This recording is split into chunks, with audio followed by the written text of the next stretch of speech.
break, swish or break. You guys already know Break. it. We make a statement.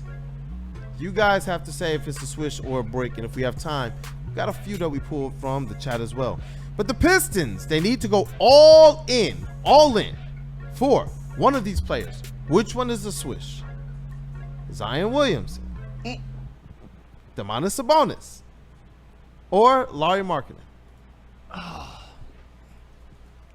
That's why I led with Zion. If I have to choose one, Which one's the swish for you? Lauri Markkanen.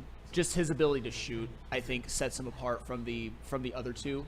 Been largely available, been stuck in some bad situations. I think that makes him a little underrated in NBA circles. Give me Lauri Markkanen if I had to choose between those three. What up, though, JB Smooth? Well, I know for rip, I'm not going with Zion, so give me Lauri Markkanen once again. I'm going to side with Flannel on this one. I just think he needs to be put in a better situation. I think Detroit would be that perfect situation. T-Foss? I'm a Sabonis guy. Sabonis? Yeah. I like the grit, I think he's a little bit tougher, got a little bit more of Yeah. that nastiness to him. So I'm going to go Sabonis. I think Markkanen might come here and be a little bit of a worm boy. And Kool-Aid, I want you to notice something that we did. It didn't take us 25, 30 minutes to answer the question. We got right to it. It wasn't I'm trying to be like you seasoned professionals, man. Okay. Shout I out don't know. to Kavassier Chase in the sour booth. What up, though, brother? Yeah, Domantas Sabonis is the name I like the most from the list. We've talked about him before. Yeah. So Sabonis, if I'm going to answer, it's actually Sabonis for me, too. I like Lauri Markkanen a lot, and I keep thinking about the fit between him and Cade, but I think about the triple-double effect. You know, just the threat that he could be alongside of Cade Cunningham, a guy who you know can handle a large usage responsibility from a different position on the floor. I actually like that a lot. And you're right, T-Foss, the grit, the grind, I love it. I see Varys, he says Sabonis is the best of the group. I've seen some Lauri love as well. Ryan's reaction says probably Lauri, to be honest. But T-Foss, Rob Beard, what say you? I'm looking at Sabonis' numbers. 43 mil next year, 46, and then 49. Those are some numbers, man. I like Sabonis. I think he. Yeah, it doesn't matter. Markkanen's about the same anyway, and he's another year. He's 53 and a half in 28-29. Yeah, give me Sabonis. Give me Sabonis in that. The numbers suggest it, but the salary just puts it over the top for me. Ah, man, that was a good pull by you, Rod. That was a good one. And hey, as we go on to the next question here, let me see. Oh, one of it's another free agency thing. One of either Naz Reid, Julius Randle, or Bobby Portis needs to be a Detroit Piston. Which one is the swish?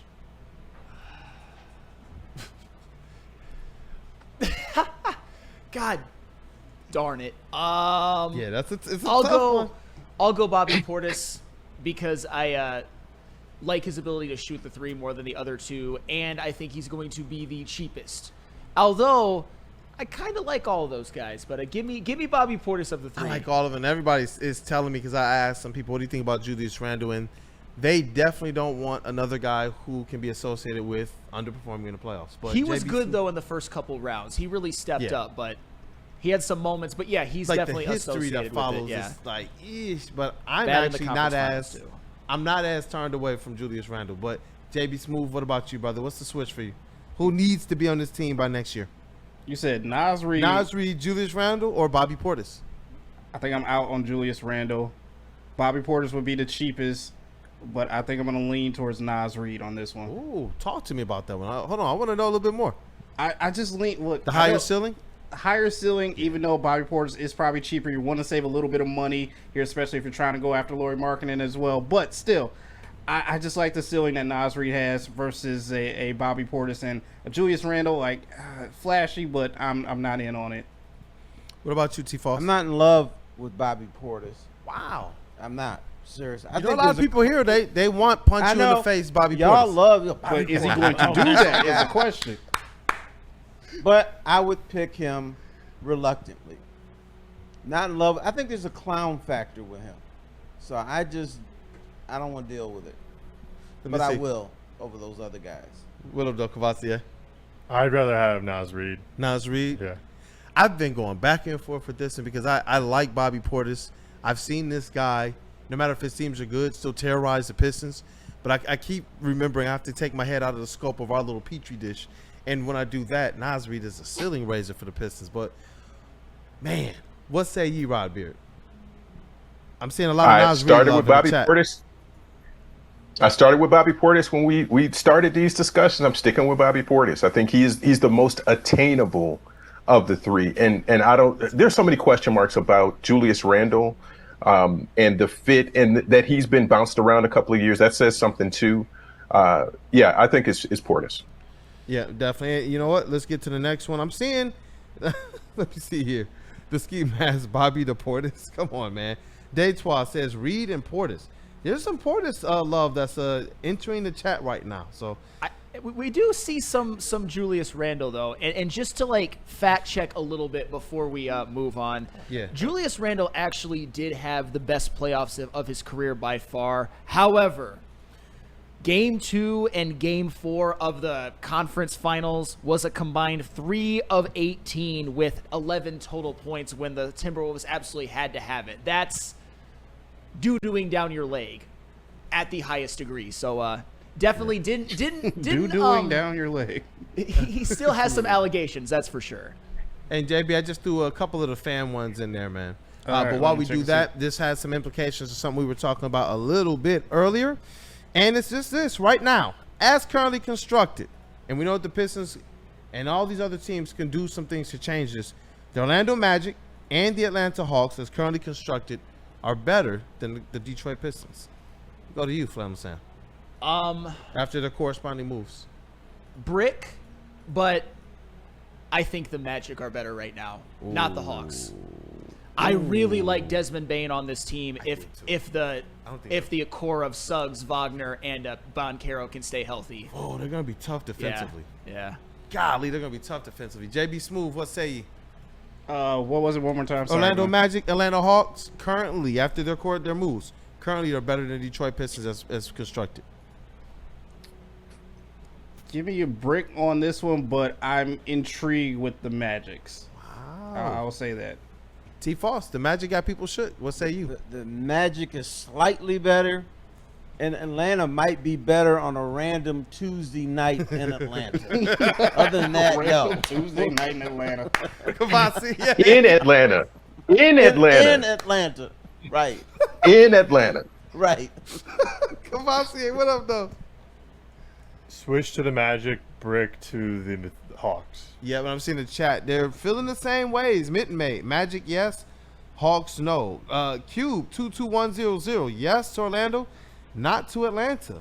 This is interesting. Weezy 3-3. Hawks better than Orlando. Well, he's higher on Trae Young than most of us are. Yeah, he's another one of those good player, but he's still trash. He's also very, very inefficient for my liking, but he's a good player. He's not trash. Hey, Rod, now that you're closer to the situation, what's up with Trae Young's hair? I see. I got nothing. I can't defend. Hold on, dog. I can't defend it. I can't defend that.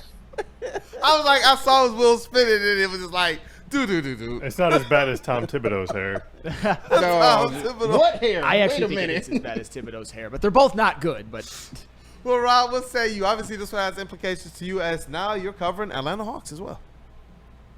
Hawks still not there. They have to prove it on the court, not on a Tuesday in Atlanta. They've got to do it everywhere else. So, yeah, I think the Magic are appreciably better and more in that contender range. Hawks are still going to have to do some more. Hey, dope. And you know what, JB Smooth? Pick one from the fans, from the chat family. Pick a good one and read it off to us, and we'll definitely get that Swisher break thrown around before we release Rod Beard from this hostage situation. All right, I got one. Seeing that it is draft night, shout out to Gromit 0237. Draft picks don't mean nothing. Trade them all. Swisher brick. You know what? Because the Pistons not have the opportunity. Wait a minute. Is that me in the chat there? That's your burner. Right. You're Gromit. Here you guys go. Put a face to the name. Shout out to T-False Gromit. But the Pistons finally have their war chest. And by that, we mean their draft picks. They can trade 4 draft picks, man. It's a part of a deal. And they have a whole bunch of second-round picks. A whole bunch of them. It's like 13 over the next, I don't know, however many years. Like 5, 6, 7 years. Detroit Pistons, they can do some things in the draft. Are you looking forward to them trading all these things away to effectively go and play in free agency? Because we talked about who you all in on. Are you giving those up for Laurie? Are you giving those up for one of these players out here? I'll tell you what, me and Gromit don't agree on much, but for this one, I'll go swish philosophically. Taking over the because you weren't very specific, but philosophically, I'm not married to the draft picks right now with where the Pistons are at on the their exit on the highway, so to speak. JB Smooth. Man, fuck them picks. Trade everything you can. Get me a superstar here to help Cade out as well. T-Foss. With all these second-round picks, the Pistons are going to be a dominant team in the G League. Oh. That's the way I look at it. You punting them? You F them picks, man? What up, though? What's the question? Let me go back to the it was effectively F them picks, man. Trade all of the picks that you can to go out there and get you a star. They can trade all their picks now that their first-round pick this year has finally conveyed. Depends on who the star is. Just go out there and get it.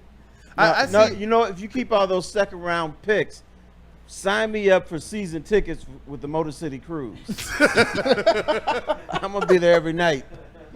I just see Cavassier right now. And I Right. hear him, and I hear him saying, "Hey, you know what? Get me a star." But I also hear attached with that, and you can also have Tobias. You can also have Tobias too. So Yeah, how you I feeling? mean, I definitely would like them to add somebody, but I don't think just making like a move like all last offseason people were clamoring for Zach LaVine, and I did not think that was the right move for this team. And I still think like somebody of that ilk would have. I'm not a fan of Zach LaVine, but I mean a young player like someone who can play the front court more likely. That's probably what I'd like to target and focus on. Like I don't think Jaren Jackson Jr. is necessarily attainable, but if Sabonis is out there, like yeah, I think he probably isn't going to cost as much. Picks plus Tobias. Gone. Man, do we have one? We'll save those other two, man. We'll save those other I think two. we gave Rod a headache.